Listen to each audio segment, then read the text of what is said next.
Bolalar barchaga salom. Demak, bugun biz sizlar bilan birgalikda ushbu ko'rib turgan Extra Time Pack to'g'risida gaplashamiz. Demak, bu yerda men o'zimni fikrim bilan sizlar bilan o'rtoqlashmoqchiman. Qaranglar, bu yerga biz 5 mingtadan 3 marta ochsak bo'lar ekan, ya'ni 15 mingta tokenga, Extra Time tokenlariga biz 3 marta ushbu pakni ochsak bo'lar ekan va bu yerdan bizga Godovshina eventining 10 tadan 150 tagacha tokenlari berilishi, fragmentlari berilishi mumkin ekan. Endi do'stlar, qaranglar, biz kuniga bittadan pak ochsak, 3000 taga magazindan 107, 113 paklarini ochadigan bo'lsak, 10 kun davomida 30 mingta olmos sarflaymiz ekan. Va u yerdan bizga eng minimalni hisoblasak, 107 kartochka tushadigan bo'lsa, biz 100 ta token to'playmiz ekan 10 kun davomida. Bu yerdan biz sredniy hisoblasak ham 30 tadan tushyapti. Eng kamida 30 tadan tushganda ham 3 ta pakdan 90 ta token bo'lar ekan do'stlar. Agar sizlarda kerak emas o'yinchilar ko'payib ketgan bo'lsa, men ushbu pakni ochishni sizlarga maslahat berardim. Omadinglar kelib balki 100 tadan berib qolar. 2 marta 100 ta bo'lsa, 100 tadan bersa 200 ta token bor degani. Bu menimcha juda ham vegetniy bo'pti do'stlar. Endi o'yinda yangi qo'shilgan bolalar bor ekan va kommentariyaga yozib ketishibdi, ligani turniriga qanday o'ynasam bo'ladi. Ligani turniriga agar siz o'ynay olmayotgan bo'lsangiz, siz mana bu SMS yozadigan joyga kirasiz va SMS yozasiz mana turnirga qo'shish deb.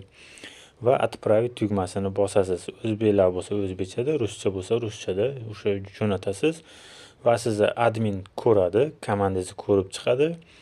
Agar yoqsa, komandangiz normalniy over bo'lsa, sizni turnirga qo'shadi. O'zi ko'pchilikni turnirga qo'shib olmaydi, chunki bu yerda juda ham muhim, yutish juda ham muhim do'stlar.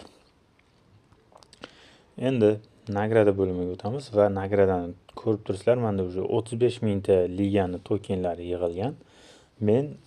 Men hozir уже o'ynamay qo'yganman, umuman o'ynamayman ligani turnirlarida. Menga o'sha divizionda o'ynagan visa o'yinim va ravne o'yin va boshqa rejim trenerda o'ynaganim yetarli. Kamida menga shu oyiga 60 mingtagacha token yig'iladi, o'sha menga yetadi do'stlar. Agar buni ko'paytirishni boshqa yo'li bormi desanglar, faqat shu visa o'ynab, oddiy divizionda ham visa, ravne o'yin o'ynab buni ko'paytirsa bo'ladi. Endi do'stlar, biz rejim trener bo'limiga o'tamiz. Tasavvur qiling, siz ishdasiz, lekin mana bu yerdan siz 10 ta yulduzcha olishingiz kerak. Sababi biz hozir 10 ta yulduzcha olsak, bu rejim trener yoki liboy visadanmi, ravne o'yindanmi bizga 10 mingtadan olmos beryapti. Endi agar siz ishda bo'lsangiz, telefon o'ynay olmayotgan bo'lsangiz, buni avtoga qo'yib qo'ysangiz bo'ladi. Buning uchun o'yinni boshlaydigan igra degan tugmani oldida avto turibdi. Avto tugmasiga bosasiz va SD Достигнуть divizion tugmachasiga mana bu ptichkaga bosamiz hozir mana. Ko'ryapsizlar, bular yonib qoldi. Bu yerga xohlasangiz mirovoy klassga chiqib, masalan, mirovoy klass 1 ga chiqib, 2 ga chiqib o'yinni to'xtat desiz ham bo'ladi yoki legendaga chiqib o'yinni to'xtat deb o'zingiz belgilab qo'ysangiz bo'ladi. Menda hozir u funksiya yonmayapti, sababi men уже chempionga chiqib bo'lganman. Menga hozir faqat yulduzchalarni belgilab qo'yish chiqyapti. Masalan, menga 10 ta yulduzcha kerak, chunki men 10 ta yulduzcha olsam, menga 10 mingta olmos beradi. 10 ta yulduzchani bosaman va сохранить и начать igrani bosaman. O'zi o'yin boshlanib ketadi avtomatik va men 10 ta yulduzcha olmagunimcha o'yin davom etaveradi. Xuddi bu 24 soat o'ynashi ham mumkin.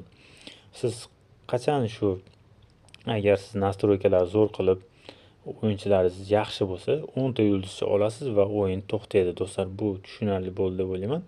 Umuman tegmaysiz telefonga, sal tormoz emas, u qandaydir vaqt beradi o'yinni boshlash uchun. Siz ishlamayapti deb o'ylamang, bu ishlaydi. Shu сохранить игра начать bossangiz bo'ldi. Do'stlar, undan tashqari ravne o'yin o'ynayotgan paytingizda to'pda ko'rinadigan qilib qo'ysa bo'ladigan bo'lib qolibdi. Agar kim ko'rmagan bo'lsa, men rasmini topsam hozir qo'yib ketaman shu yerga. Masalan, oldin men o'ynayotgan paytimda qaysidir masalan saperningiz qora to'p bilan tushadi. Agar qora to'p yoki qanaqadir rangi xira to'pni tanlab olgan bo'lsa, sizga o'sha yoqmaydi. Chunki ular masalan planshetda o'ynashi mumkin yoki kuchliroq telefonda o'ynab, ularga o'sha to'pda o'ynash удобный bo'lishi mumkin, a sizga neudobniy. Hozir shu funksiyani qo'shib qo'ygan. O'sha o'yin o'ynayotgan paytingiz ekranning o'ng tarafida tepada tugmacha turadi. O'sha tugmachani bossangiz, bunday ko'z rasmi turibdi. To'p bilan ko'z rasmi. O'sha tugmachaga bossangiz, to'p oppoq bo'lib yonib qoladi va siz bemalol o'sha to'p bilan maza qilib o'ynashingiz mumkin. Sizga bemalol удобный bo'ladi o'ynashga. Demak do'stlar, bugungi videomiz shulardan iborat edi. Ertaga men Extra Time paklari uchun yana 5000 ta token olaman. Hozir bizda 10 ta bor. Ertaga xudo xolasa sizlar bilan Extra Time paklarini ochamiz, men aytgan, va sinab ko'ramiz. Agar savollaringiz bo'lsa, ushbu video ostida kommentariyada yozib ketinglar. Hammaga omad.